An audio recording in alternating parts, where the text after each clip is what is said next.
Beautiful, graceful, petite. The appearance of the stoat is impeccable, but the likable image of this animal is very deceptive. A merciless predator is hiding behind it. Welcome to our channel, everyone. Today we will talk about the stoat, or the ermine, a predator that is nearly impossible to escape. The stoat is a predatory mammal of the family Mustelidae. This small animal is typical for its family appearance: a long body with short legs, a long neck, and a triangular head with small rounded ears. The length of its body varies between 17 and 38 centimeters, and the length of its tail is about 35% of the body length. The animal weighs between 70 and 260 grams.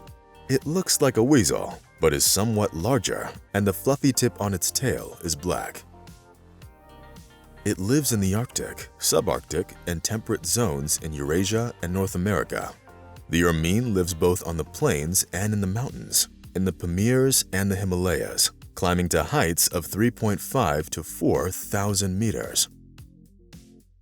The maximum life expectancy is 7 years, but the vast majority of ermines in nature don't live past 2 years.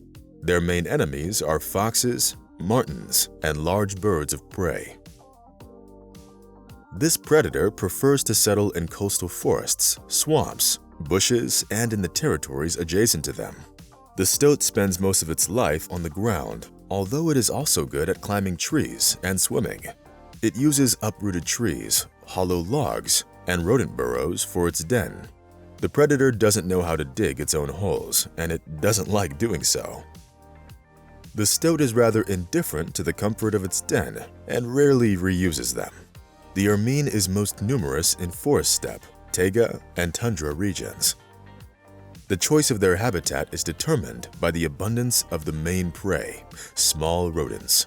The ermine usually prefers to settle near water, along the banks and floodplains of rivers and streams, near forest lakes, along coastal meadows, in thickets of shrubs and reeds.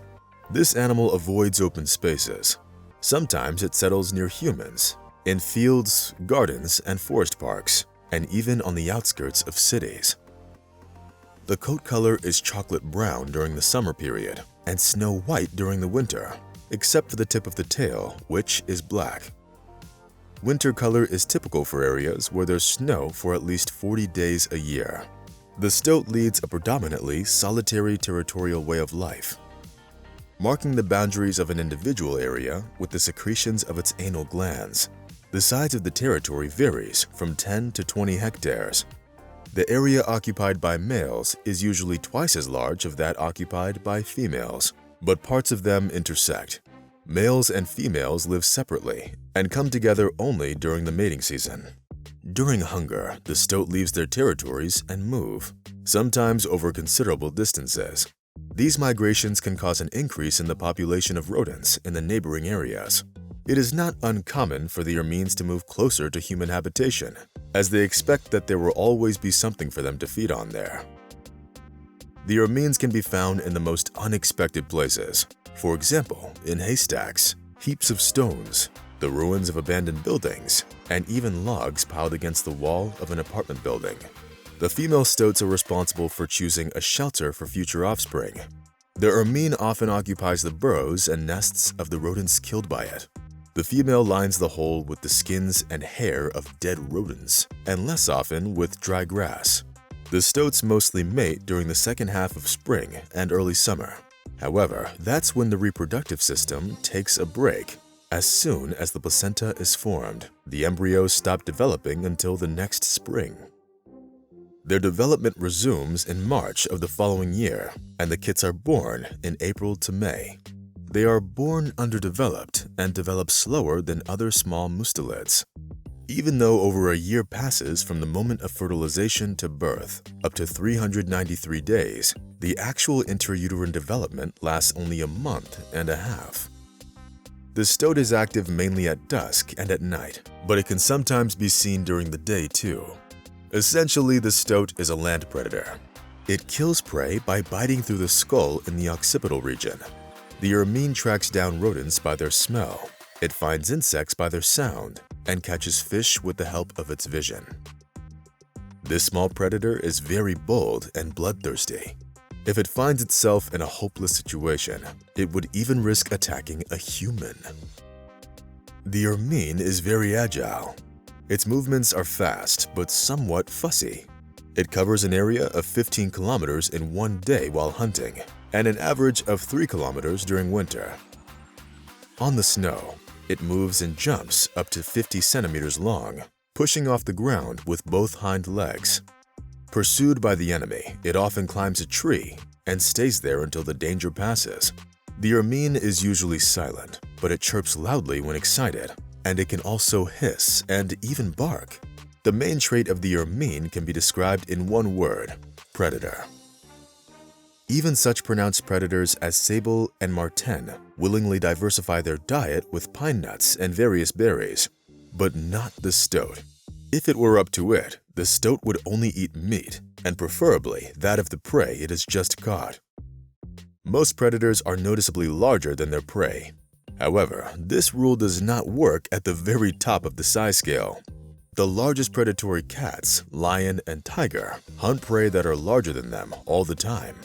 But among the smaller animals, violation of this rule is quite rare, and the ermine is one of those exceptions. Of course, it will not pass up on the opportunity to prey on a mouse or a small bird. But its main prey is often twice the weight of the predator. However, the little hunter emerges victorious in every encounter, quickly killing dangerous prey with the precise bite on the back of the head. Sometimes the ermine can also attack larger animals: muskrats, hares, rabbits, partridges, and even capercaillie. During the hunt, the ermine is driven exclusively by excitement. With an abundance of rodents, it kills as many of them as it can.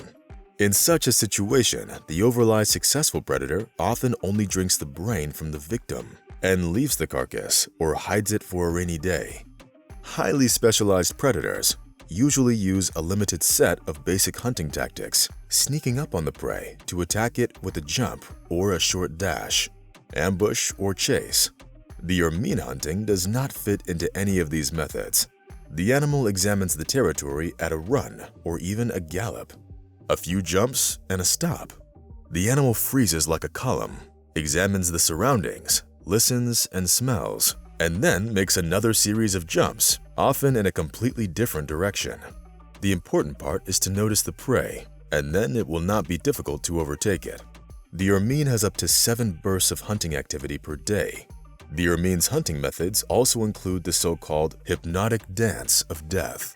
The stoat uses this technique to hunt larger prey, such as rabbits. In this case, the ermine does not pursue the victim, but performing a variety of outwardly meaningless acrobatic stunts, slowly approaches the perplexed victim at a throw distance. It literally performs a dance, wriggling, jumping, and somersaulting like crazy. These rapid movements cause the rabbit's attention to scatter and make the animal incapable of concentrating on anything, having fallen into a trance-like state. As soon as the ermine gets close to the victim, it suddenly attacks it. Interestingly, the small ermine prey dies from its bite, while a larger one, such as a rabbit, probably dies from the shock. After all, the fangs of the ermine are too short to be able to bite through rabbit meat, for example, and damage its spine or a large artery.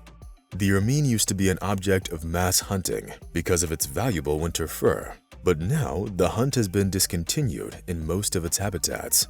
Its small size and gracefulness makes the ermine give off the impression of a helpless creature. However, it isn't usually the ermine who needs help, but its victim. That's all for today.